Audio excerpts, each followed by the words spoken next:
going back to what I said, syempre, you guys are the new faces of Jollibee. Wow, talaga. Oo, and you are endorsing that product, lalo-lalo na cheesy hamburger. How do you feel na kayo ang bagong addition to the family ng Jollibee? Sorry to pala. Sobrang grateful po talaga kami nung nalaman po namin na kami po yung faces po ng Jollibee. Sobrang grabe yung tili namin, sobrang saya namin. Ano yung tili? Hindi na, wala. Fishing ko magsasama po. Well, I'm sure. Sobrang saya po namin kasi normal ang tao lang po kami dati nag-order po talaga kami ng Jollibee. So ngayon po, sobrang nakaka-proud po kasi si Jollibee po talaga parte na po ng buhay ng bawat Pilipino. Kaya be part po of this family na naghahatid ng saya sa lahat po. Sobrang ito po yung proud moment po talaga na lalo pa yung in-endorse po namin yung cheesiest, beefiest, best tasting cheesy yum. Wow! Kuya Robby, grabe, dream come true po talaga po sa amin. Ito, Jollibee sa aming pini po kasi kahit saan sa rehearsals, training, pag nagugutom kami, guys, tara, order tayo Jollibee, order tayo ng Chicken Joy, kung ano man, Coke Float, lahat favorite po talaga. No joke, it's our favorite comfort food. Yes. Actually, right before the program started, grabe yung ang daming super meals sa likod na naubos. That's how big of a fan Jollibee is. But I just want to say, kanina nakakatuwa na you guys are so humble, normal na tao. But to everyone here, especially to the Blues, you are our heroes.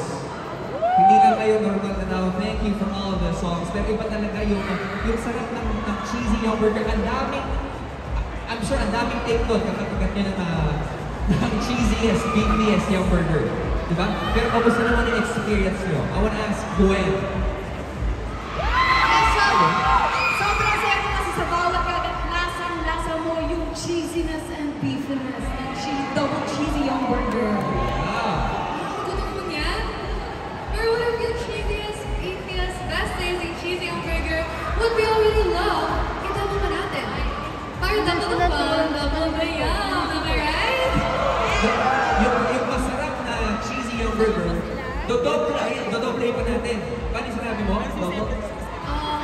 Double the fun, double the yum. Okay. Pwede ba natin gawin yun? Meron na ba nun? Meron na ngayon! Kasi dahil ngayon, Jollibee is proud to introduce its newest variant, the double cheesy hamburger!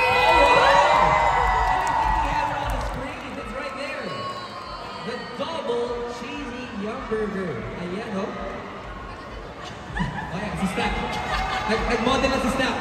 Oy, ayan na naman kayo. Ayan na naman. Oy! I think to all of our friends, please take a photo, use the hashtag Jollibee. Alright. Parang si Colin sa ginagawa nyo, ito naman kayo. But I think Gwen has to say something. Yes, perfect na perfect po yan talaga. Mas ma-enjoy natin yung double na yung cheesiest cheese tapos double pa yung beefiness patty. Di ba, Kuya Robby? Sobrang sarap naman yan. Maloy! Yes, ngayon pa lang, parang nalalasahan ko na mula sa soft buns hanggang sa nag-iisang Jollibee's special burger dressing na hindi natin alam kung ano ba talaga yun. Tapos double pa yung cheesiest cheese slices with double beefiest patties. Grabe. I love it. Meron pa tayo, bakit nagugutom ulit? Nagugutom ka na ulit? Ayun mo na. Kasi tignan nyo naman, tignan nyo yung lutak na double cheesy goodness. O, di ba? Yung cheese na wala. O, siya na yan. Ito muna yung BTS The BTS, natin. BTS, the BTS BTS. natin. Sino ba dito ang bibili after ng event na to? Nagugutom na nga pala.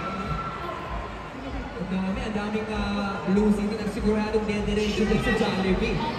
Seryoso po, kasi if kami ilang beses na kami nakatikim nito at yung mga shoots kasi namin, kahit ilang takes pa kami, nauubos po talaga. Lulunok po talaga namin. Lulunok po talaga. Lulunok talaga. Jowa na dami na ubos. Oo, teka na. Si Joanna na marami na ubos. Grabe naman. Sayang kasi tingin pa lang sa double cheesy hamburger, alam mo na agad na papa, ang cheesy at beefiest flavor. I mean, look at that. Diba? Grabe pa. Isang tingin pa lang, ano na masarap eh. Tingin lang, bawal ba yung kagat? Kasi natatakam na ako. Natatakam ka? Patingin ng takot. Paano yung takot? Mas pakainin niyo yan. Gusto nyo ba makita yung takam ni Gwen? In 3, 2, 1. Ganda. Tumatakot. Manalo. Say less, Gwen. Kasi, oh shucks, yun ang nararamdaman natin eh. Oh shucks, meron bang ganun ngayon? Very generous si Jollibee kasi they have prepared the new double cheesy yum burger for everyone to enjoy. Labas ang burger! The double cheesy yum burger. Thank you so much. Pasta burger. Bang ilagap yun namin ang tayo. Pasta burger. Yes, pero syempre guys, hindi lang para sa amin ito dahil di naman pwedeng kami lang ang nag-enjoy ng cheesy yum burger. Kaya naman, ayan na guys, ni-distribute na. Please enjoy our newest double cheesy yum burger from Jollibee! Yeah! Eat well guys, eat well! The new double cheesy will be available in all Jollibee stores nationwide starting tomorrow. At best thing is, kayo ang unang makakatikim nito dito mismo sa ating event. Good job! And everyone is having a bite of the newest cheesy yum burger. It's in the shade of brown. Diretso talaga, no? Okay. Let me open my burger right now and eat with the girls. In 3, 2, 1. I think we have a photo up. Take another bite. In 3, 2, 1, go!